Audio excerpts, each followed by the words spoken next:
Coming up in this episode of PWD Allies podcast. Even our own families that knew that we were a couple, there was still that kind of prevailing thing. Well, okay, they're a couple, but they're only like kissing and hugging and stuff. They're not doing anything else. PWD Allies, the best disability podcast in Canada. Starring your hosts, Brent Frayne.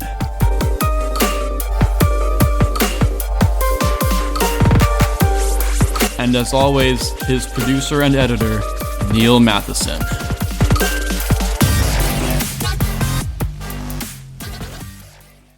Today's podcast, we're going to be talking about caution tape love heart.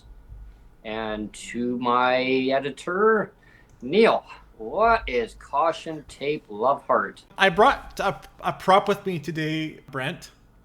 This is my memoir, this book that I wrote. It was back in 2009. I published it, self-published it, Daddy Bent Legs. You can actually, if you go to my website, daddybentlegs.com, if you go to the media tab on daddybentlegs.com, people can download a PDF version of this for free now. Oh, wow. And if you want to support me, you can throw me a couple bucks. Why we're doing this episode today, Brent, is that when you talk about disability or disability and relationships, disability and intimacy, or disability and desirability, disability and parenting, disability and family planning, all of those things seem to be off base. And that's why we have this. You know, you started the show saying caution tape love heart, and I put the thumbnail with, you know, this heart with a whole bunch of caution tape around it, because it's like, well, you know, that's out of bounds. If you're a person with a disability, that's out of bounds. You're not supposed to like fall in love with somebody. You're not supposed to want to have sex with somebody. You're supposed to be asexual. You're not supposed to want to be a parent. You're not supposed to want these things, right? Yeah, it's almost like that. Yeah, like this book, I have to say, full disclosure, this book is more about my journey leading up to, like, right up to becoming a father. So it goes all the way up to when Jake was 1 year old. And then it ends there. So there's not much of me actually being a father in the book. It's about my journey to become a father, to the journey to fatherhood, or the journey to parenthood, right? And then I actually did a part 2 of this called Daddy Bent Legs 2, like TOO. And it is an unofficial part 2. There is no hard copy of that one. I mean, people that have been with this podcast for a while will know, my story and how my first wife passed away. She had arthrogryposis, so she was born with a fairly severe disability. You know, the arthrogryposis means that you don't have the joint flexibility. She was in a motorized wheelchair basically her whole life. She couldn't do toileting by herself. She had trouble. She had to help with getting dressed and with grooming and stuff like that. So, like I said, it was a fairly significant disability. But having said that, in all seriousness, she was extremely able. She was a school teacher for 17 years, an elementary school teacher for 17 years. And I tell you, I had the privilege to watch her teach a number of times. I would go to her classroom. I mean, I probably wasn't supposed to be there a lot of the time, but because I was her husband, I guess, you know, the school allowed it, and I got to sit in on her classroom quite a few times. To be able to watch her teach and just to see the level of control that she had in the classroom, it wasn't like this overbearing control. There was a love and respect there for her students. Like it was a mutual love and respect. You know, she was a very small woman. She was like 4'10" in this wheelchair. But I mean, she would roll into the room I like to say, walk into the room, but she would roll into any room, and immediate respect, and full control of the classroom, and that is why when we talked about, or she said, I really want to try to have kids, or at least we'll try to have at least a first child. I was fine with that because I already knew that I could tell that she was fully capable, because I'd seen her in action of being fully in control of a classroom.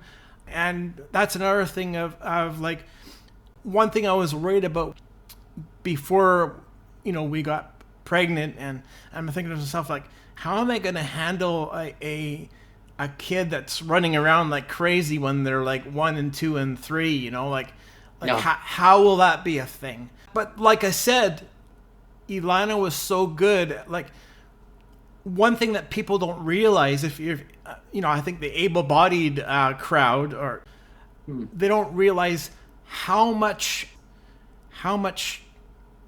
things that you have to control when you have a disability. Like, you have to plan more. Like, you have to overplan. And so Ilana, even before she became a mom and a parent, she was so well versed in having to overplan her whole life anyway already, because she had, like I said, she already had like 10 years of experience dealing with carrieds 24/7 all the time. And so this whole idea of having to really overplan and direct people. She had a team of like 5 or 6 people all the time, and to be able to like navigate that well, and to people manage, and to know what she needed for herself, and then when she became a parent, to be able to navigate what she needed and what Jake needed, and all of that. I mean, it's very like, there's no, like, how you can say, or I can say, and maybe it's unfair, but I can say that, for an able-bodied parent, maybe they take cheat codes or shortcuts sometimes. If there's a bad situation, an able-bodied parent can just scoop up the child, for example, and if you scoop up the child really fast and get them out of a situation. But of course, like, I couldn't just go to Jake and scoop him up. Like, I can't do that. I have crutches, or I did have crutches, I can't just go over and scoop him off the floor, and neither could my wife, right? So knowing that, we all already knew that we had to be able to use our voice and direct using our voice, and have Jake always respect our voice. And he got really good at it. And he was never the type of child that like, there was never like he never had a bunch of outbursts, or he never had a bunch of tantrums, or like, he was always like well under control. And it's not that we were like overbearing. He just got really good at respecting our voices. And if we said, Jake, don't do that, he would stop and actually listen to us. And and so it worked. It worked for us because we were both like on the same page, using our voices to direct him, and it worked. And yes, there were times, of course, when the carried would come in and direct as well, of course, because they were the hands. When I couldn't be the hands to scoop or whatever, the carrieds were the hands. But it's still, the point being is that you still have to find a way to compensate for not having a certain ability. You have to kind of start thinking outside the box. Absolutely. Again, I think governments and that, or society in general, thinks, well, as I said, like, they think, well, of course, family planning and parenting and wanting to have sex or intimacy or desirability with another disabled person, that's kind of weird, or or taboo or off limits. And I remember when we went to Ilana's parents and they had there was Ilana's niece was there, and Ilana's niece, she was actually a very young mother. I think she got pregnant when she was 17 or something. And anyway, she was there with her kids at the time. Then we announced that Ilana was pregnant, and this niece, like I said, that she already had kids. We said Ilana's pregnant, and the jaws dropped, and and they're like, they couldn't believe it, and the niece says, well, like, she's like, how? Like, that was her response of, well, how did you get pregnant? And then kind of Ilana was very blunt, and she says, well, kind of the penis goes into the vagina, but then even when she said that, it was like, well, but how? Still. Oh my God. And that's what I mean. It's just like, even our own families that knew that we were a couple, there was still that kind of prevailing thing. Well, okay, they're a couple, but they're only like kissing and hugging and stuff. They're not doing anything else, like this idea that we're asexual and that why would you want to try to have a child, because that's going to be way too difficult, and that's another thing, is like, because of my disability, and I mean, you can say the same thing for yourself, Brent, is that if you're born with a disability, you know what your limitations are. Mm-hmm. Like you just know, because you're living with it every day. Lived experience. Yeah. You're living with your limitations every day. So I'm not gonna lie to myself and say I can do something. If I know I can't do something, I'm not gonna lie to myself and say I can do it. Right? Yeah. So exactly. So when we first started planning to have a child, it wasn't something we just thought, well, let's try it. Let's just try and like just throw something up against the wall and see if it sticks. You can't have that attitude. You have to really be honest with yourself and say, can I do this? Am I physically capable of doing this?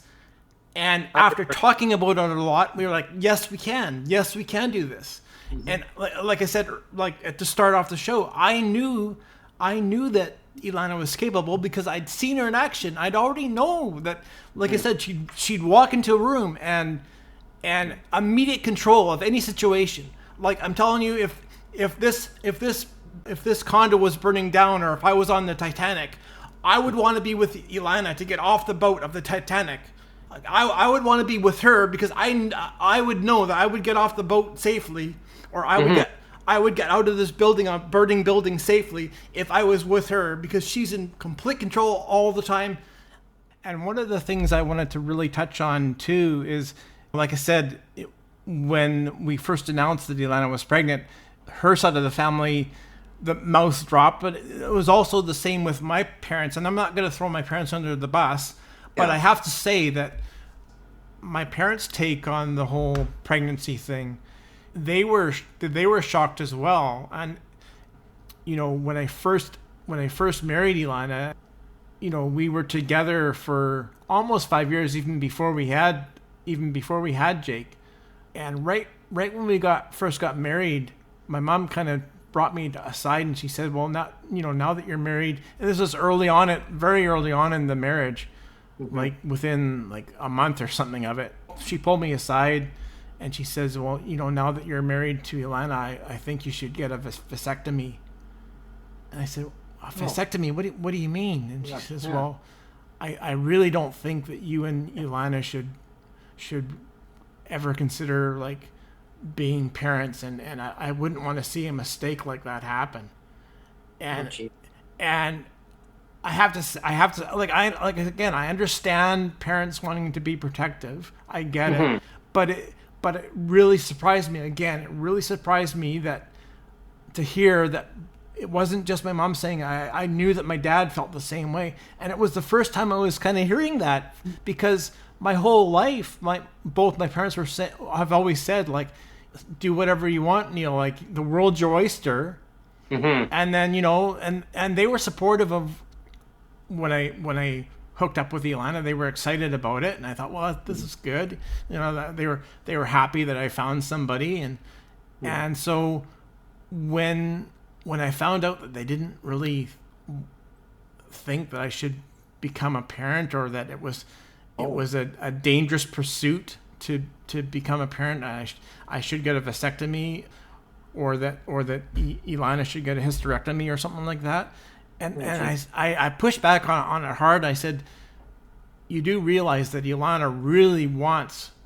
I already knew that she really wanted kids, because, and this, and I think people that have watched the podcast for a few years now know that, just like you were, Brent, just like you were adopted, my first wife was adopted as well. And when she had an opportunity to meet up with her birth mom, and it was actually only a year before I actually met Ilana, so she was around 25 at the time. And again, this was a year before I even met Ilana, that Ilana had met her mom. And her mom had said, if I had known that you were going to be born disabled, I would have had a abortion. Oh. And Ilana said, well, surely you don't mean that. And her birth mom said, no, I do. That was crushing to Ilana to hear that. That would almost set a fire in her even more, that I want to have a child to give out that love that I never got from my own birth mom. Mm-hmm. And of course, like her adopted parents were great. I mean, her dad passed away a year. Ilana's dad, I'm talking about. Her adopted dad passed away about a year and a bit before Ilana did. Like, I still have a really good relationship with my mother-in-law, though. Like, she's fabulous. So Ilana grew up with very loving parents. Like, both of her parents, like adoptive parents, were like, they're amazing people, right?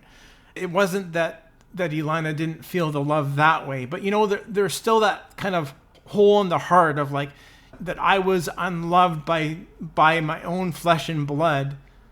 Yeah. And so there was a really burning desire, like, I really want to have a child to, like, give out that love, right? Mm-hmm. And so just to hear that my parents were not supportive of it was, like I said, very puzzling to me. I didn't realize that was going to be their attitude. But then the other part of it is too, like, when we were doing all of this, like, we were just kind of living our lives. We weren't thinking that we were doing anything special. Like, I mean, yeah, of course, having a child is a special thing. Don't get me wrong, but we didn't think we were doing anything like cutting edge, I should say, or like, like mind blowing, like way out there. Like, we're gonna have a child. Like, that's mind blowing. Like, I mean, we just wanted to do something that everybody else, or not everybody, but a lot of people want to get married and have a family, right? And that's just something that we wanted to do. So we were just kind of doing the normal thing. So it was interesting when we were looking into all this thing about family planning. Ilana started to, like, do very exhaustive research on the web and internet. She was thinking, well, how many other disabled parents are there? Like, I know there are other disabled parents. Maybe there's one parent that's married to an able-bodied person, so you have one of the two parents has got a disability and the other one doesn't, or something. So there's probably lots of those. But Ilana wanted to try to find if there was any examples of two people with a disability being a couple wanting to become parents. She looked into it, and we could not find one example anywhere in BC other than us, other than her and I, in all of British Columbia, of two people with a disability wanting to become parents, and having a child. there was no other example. We couldn't find anything. Like and Lana was very good at researching. So if she couldn't find it, it means that it didn't exist. And then she find a needle in a haystack. Eh? Yeah, and then she looked kind of elsewhere, like outside of BC, and even doing that, she only found like, I think it was like 2 or 3 instances of that in all of Canada. I think there was like 1 or 2 in Ontario, and that was it, kind of thing. And it's that's what I meant, like finding a needle in a haystack. Yeah. Like Mary, and again, like we weren't trying to push the envelope or do anything like that was like weird or outlandish. Like we just wanted to have a child. But again, like when we were doing it, we kind of realized, well, like maybe we are kind of bleeding edge, because when we started to plan it, we had a medical team at the Surrey Memorial Hospital here, and I have to say they were wonderful. They assembled a whole team for us. You got to remember that Surrey Memorial Hospital has been around since 1959 is when it was first opened. I was going to say they've been around a long time. 1959 is when they first opened, and we were way before I was born. Everybody. Yeah, and Jake was born in 2008. They told us point blank. They said, we have never done a high risk pregnancy like this ever before in this hospital. We have never had to deal with this at all. And it's like, and I was thinking to myself, oh, like really? Like you've never had like a situation of a disabled mom delivering like a high risk pregnancy like this? And they're like, no, we've never done this.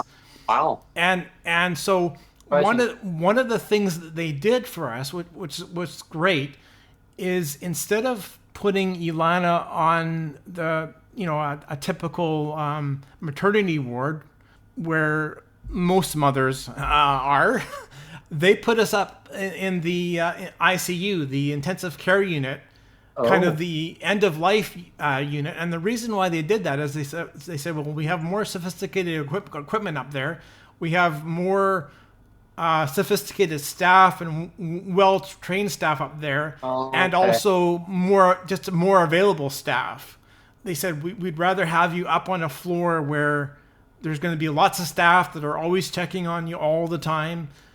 We want that. So more dedicated staff. Yeah, and it was cool, because when Jake was actually born, I remember it must have been really cool for the nurses. I mean, they told us after. They actually told us after too. They told us it was cool for them, because you have to remember, if you're on the ICU floor, like all these nurses that were on the ICU floor, they're used to like end of life scenarios, right? Of people that are either old or dying or close to death in a lot of cases. And here we were with this new baby. So every time they would come to our room, they were like, so many like big smiles, like, again, like we weren't trying to do anything that was bleeding edge or cutting edge. But then when you step back with hindsight, a bit of hindsight, you realize actually we were kind of bleeding edge and cutting edge.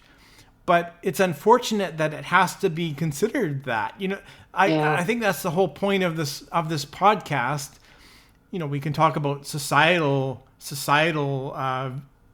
views on things, like the prevailing attitudes of the government too. Like with the recent they promised they were going to remove the spousal cap here in BC. You had Sheila Malcolmson saying, we're going to remove the spousal cap for people with disabilities that are married, that have spouses. We're not going to punish you anymore. That was the promise, right? We're not going to punish you financially anymore. That is what Sheila Malcolmson promised. And I don't want to throw Sheila Malcolmson under the bus. Like, she's the current Minister of Social Development here in BC. I do respect her. I know she's trying hard. She's trying hard in her role as minister.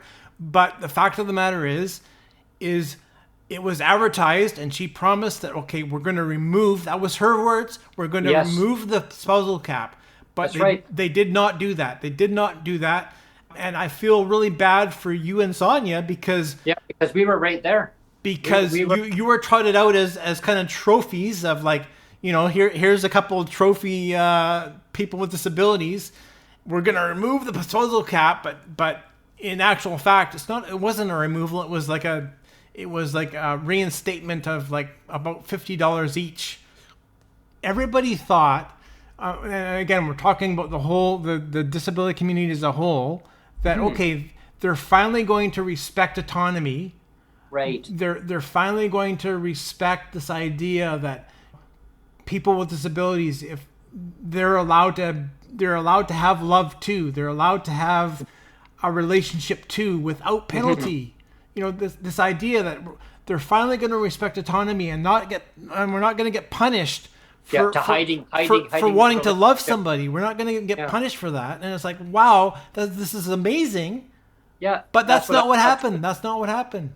It felt like to me, it felt very similar to the whole Canada Disability Benefit rollout, right? The CDB, where it was like this whole bait and switch. It was like, we're going to promise this, but then we're going to pull the tablecloth out and surprise, we're not really going to do that. Let's bring this in back for a landing and bring this back to the caution tape love heart on the thumbnail, the caution tape love heart. Somehow that love and relationships and desirability, all that is off limits for somebody like for people with disabilities, right? And I guess the moral of the story is about love and autonomy and about respect and dignity. It's all of the above. Thank you very much for tuning in, everyone. Please subscribe, like, and share. As always, stay tuned to our next podcast. Have a great day.